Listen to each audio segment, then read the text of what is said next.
a lot lately. I'm going to use his music in the movie I'm about to do. It's just something that's like a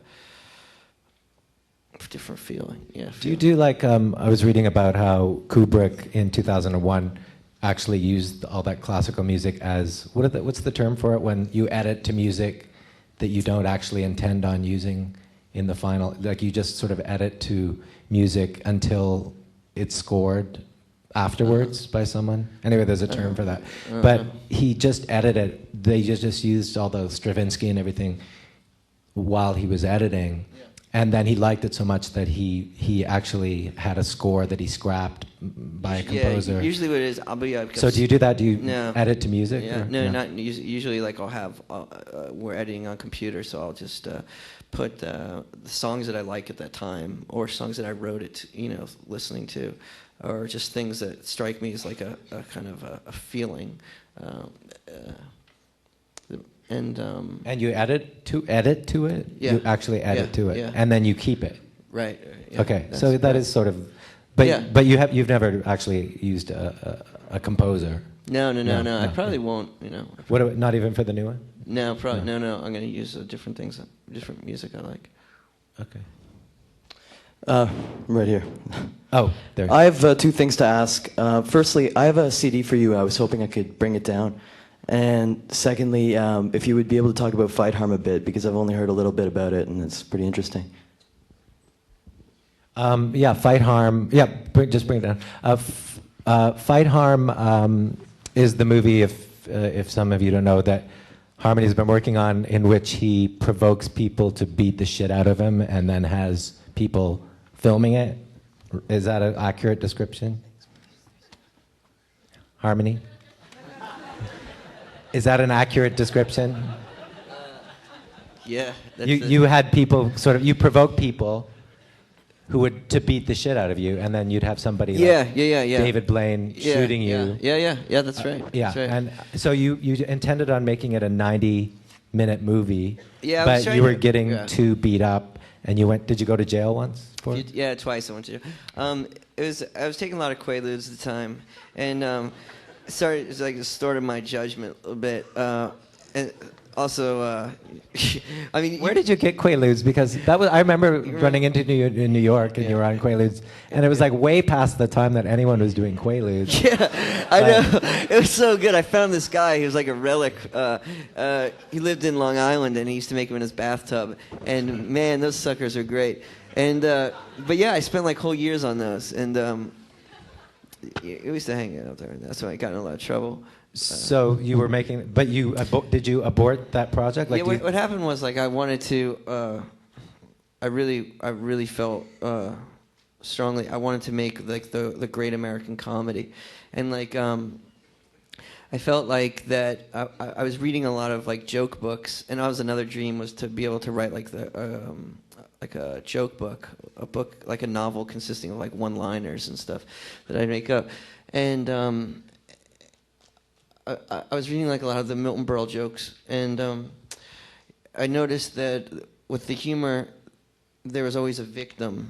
There's always somebody that was like, something was happening to someone, and there was always, there's always a victim. So I kind of want, someone slips on a banana peel and cracks their head. It's classic sort of slapstick. Right. So I was thinking, that would be great if I can it would be great to see someone get beaten up, to fight every single demographic. I wanted to fight lesbians.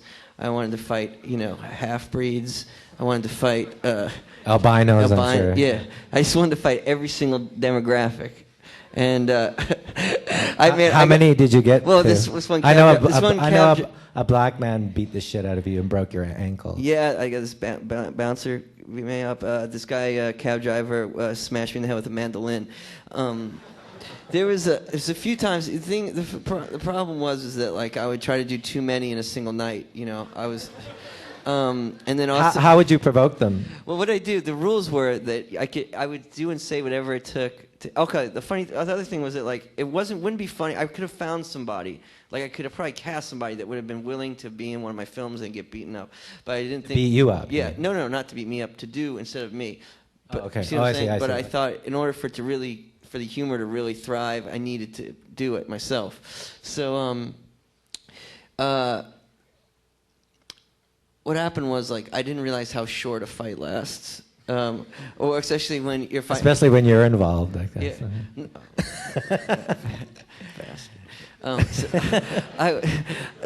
Yeah. And also, you know, it wouldn't be funny if I beat the other guy up. It was funny if I got beat up. So what I'd do is I'd provoke people that were a lot bigger in stature, you know, and also because I was taking so many Quaaludes and other things at the time that I couldn't really feel pain that much, and so the rule would be that I would do and say whatever it took to make somebody on the street beat me up, and then once they hit me, I would fight them back. And then one of the only other rules was that you couldn't break out the fight no matter how bad it looked like I was getting beaten up, unless it looked like I was maybe going to get killed. And was this only David Blaine that was shooting it, or was there other people? Yeah, it's David and a few other people, and there was a lady that would follow me around and then ask for waivers or signatures after the people. Like release forms. Yeah, but what happened was we went to this shake joint, and this bouncer at this place.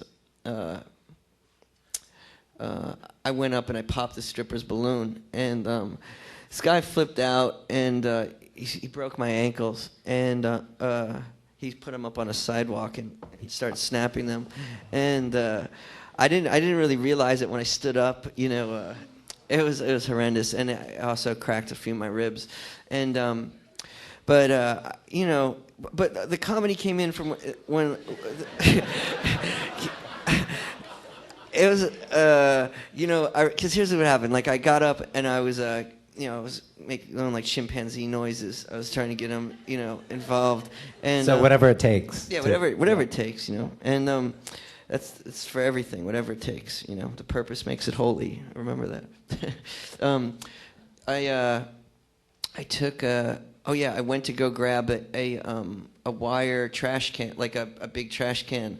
I wanted to smash it on his head. He was chasing me around a car, and there was a big trash can, and I waited till it got really close, and I went to throw it on him, and it was chained to the light post. It was like, and stayed there. So he went and smacked me and broke my ankles. I was thrown in jail that night, and the thing is, I did 9 fights in total, and what happened was when I got back in and started the editing process, the fights, I didn't realize how short they were, and would be, because I thought they were going to go on, but really, you know, 2-3 minutes of just bone crushing. And so 9 fights you had. How much material? I had like maybe edited like 15 minutes, right? So I realized that in order for me to make a 90-minute feature, I had something like 45, 50 more, you know, fights.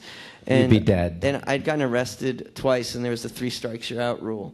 And so I was going to start to serve serious time, and also my rib cage and my lung was punctured, so it was. It'll come out that like the 15-minute. Yeah, we'll come out. We'll have a list of all my injuries because we photographed all the bruises and stuff. I almost turned purple at one point, like my whole body almost turned purple. Cool. Okay, next. Yeah. Hey. I was wondering if you could talk about your editing process a bit, like how fluid it is and stuff like that, or if it is fluid.